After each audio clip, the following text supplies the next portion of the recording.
بسم اللہ الرحمن الرحیم۔ ناظرین، آج کل ملک پاکستان کی حالت انتہائی نازک سے نازک ترین ہوتی چلی جا رہی ہے کہ ملک کے بیشتر علاقے سیلاب کی لپیٹ میں آ چکے ہیں اور علاقوں کے اندر الارم بجائے جا رہے ہیں، سائرن بجائے جا رہے ہیں کہ الرٹ ہو جاؤ، خبردار ہو جاؤ، سیلاب آنے والا ہے۔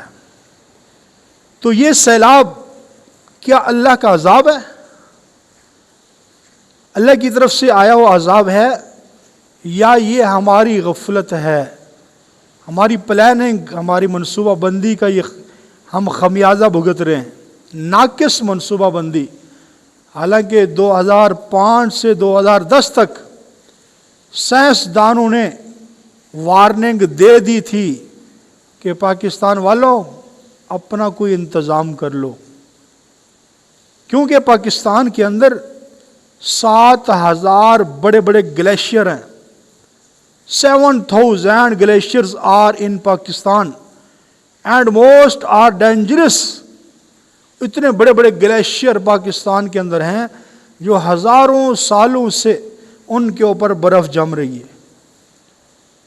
اب وہی گلیشیئر پگھل رہے ہیں، حالانکہ سائنسدانوں نے آج سے 15 سے 20 سال پہلے ہی وارننگ دے دی تھی کہ اگر ملک بچانا ہے تو آنے والے سیلاب کا، فلڈ کا انتظام کرو۔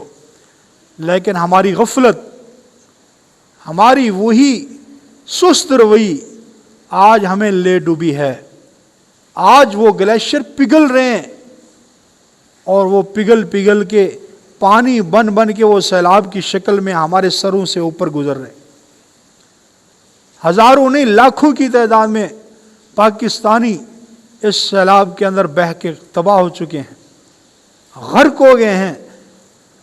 بڑے بڑے مکانات، کتنی بلڈنگیں اور بڑے بڑے علاقے پاکستان کے اندر پانی کی نظر ہو چکے ہیں۔ یہ سب کیا ہے؟ اگر ہم ان سائنسدانوں کی وارننگ پر، ان کے الارم پر آج اگر ہم توجہ دیتے تو یہ دن نہ دیکھنے پڑتے۔ ہوا کیا؟ سب سے پہلے جو ہم سے نقصان ہوا وہ یہ کہ پاکستان کے اندر درختوں کو بے تحاشا کاٹ دیا گیا۔ درختوں کو کاٹ کے ہوٹل بنا دیے گئے، درختوں کو کاٹ کے سوسائٹیاں بنا دی گئیں۔ تو جب درختوں کو کاٹ دیا گیا انتہائی بے دردی سے، تو پھر کیا ہوا؟ ہمارے ملک کے پاکستان کا ٹمپریچر ہائی ہو گیا۔ اس ٹمپریچر کے ہائی ہو جانے کی وجہ سے وہ ہزاروں سال سے جو گلیشیئر برف کی صورت اختیار کر چکے تھے وہ پگھلنا شروع ہو گئے۔ اب یہ انتہائی خطرناک معاملہ ہو چکا ہے۔ اب کنٹرول اس کو کس طرح کرنا ہے؟ غفلت ہو گئی۔ اب آگے اور مزید سالوں کے اندر یہ گلیشیئر اور تیزی سے پگھلیں گے۔ پھر کیا ہوگا؟ پاکستان کا کونا کونا، ایک ایک خطہ، ایک ایک صوبہ، ایک ایک گھر ایسا نہیں بچے گا جہاں پانی نہ جائے گا۔ اور سائنسدانوں نے پہلی وارننگ دے دی تھی کہ یہ جتنے بڑے بڑے تمہارے شہر ہیں، کراچی ہے، اسلام آباد ہے، اسی طرح پشاور ہے، کوئٹہ ہے، گلگت بلتستان ہے، یہ سارے کے سارے پانی کی لپیٹ میں آئیں گے۔ تو آج وہی معاملات ہم اپنی آنکھوں سے دیکھ رہے ہیں۔ اتنا بڑا نقصان ہماری غفلت کی وجہ سے۔ یا تو پہلے الارم ہمیں نہ ملا ہوتا، وہ الگ بات تھی۔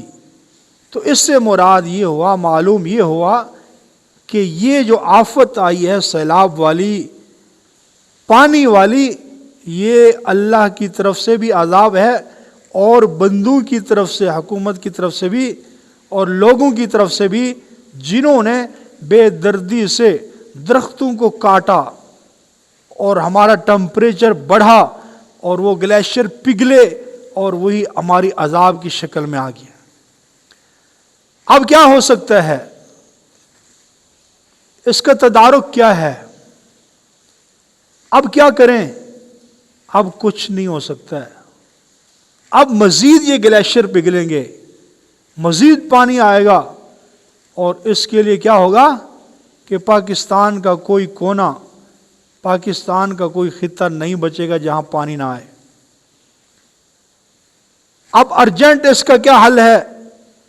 سوائے درخت اگانے کے، سوائے درخت لگانے کے کہ جس سے ہمارے ماحول کا ٹمپریچر نارمل ہو جائے اور وہ جو گلیشیئر میلٹ ہو رہے ہیں، پگھل رہے ہیں، وہ گلیشیئر جو پگھلنا ختم ہو جائیں، دوبارہ اپنی جگہ پہ جم جائیں، پھر یہ ایک ہی حل ہے۔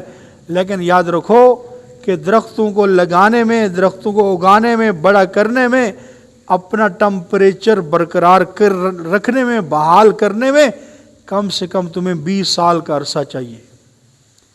20 سال کے بعد یہ درخت جوان ہوں گے، 20 سال کے بعد یہ ٹمپریچر جو ہے تمہارا نارمل ہوگا، گلیشیئر پگھلنا بند ہوں گے، پھر جا کر ہمارے لیے کچھ نجات کا راستہ بچتا ہے۔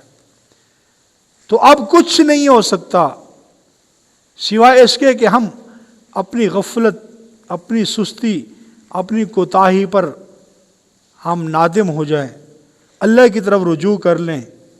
اور دیکھو آج یہ جو سیلاب ہے، یہ پانی ہے، یہ اس سے نہ کوئی امیر بچ رہا ہے، نہ غریب بچ رہا ہے، نہ مزدور بچ رہا ہے، نہ کوئی بڑا نہ چھوٹا بچ رہا ہے۔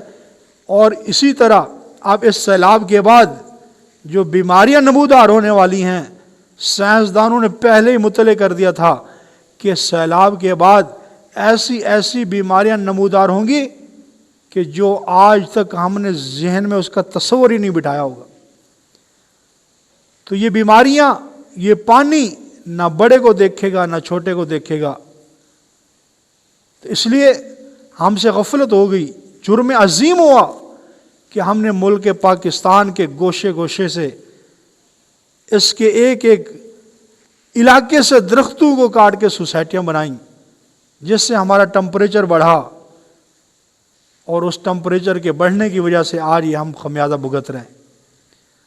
اور سونامی طوفان آنے والا ہے سائنسدانوں کے بقول۔ اور یہ سونامی کیا ہے؟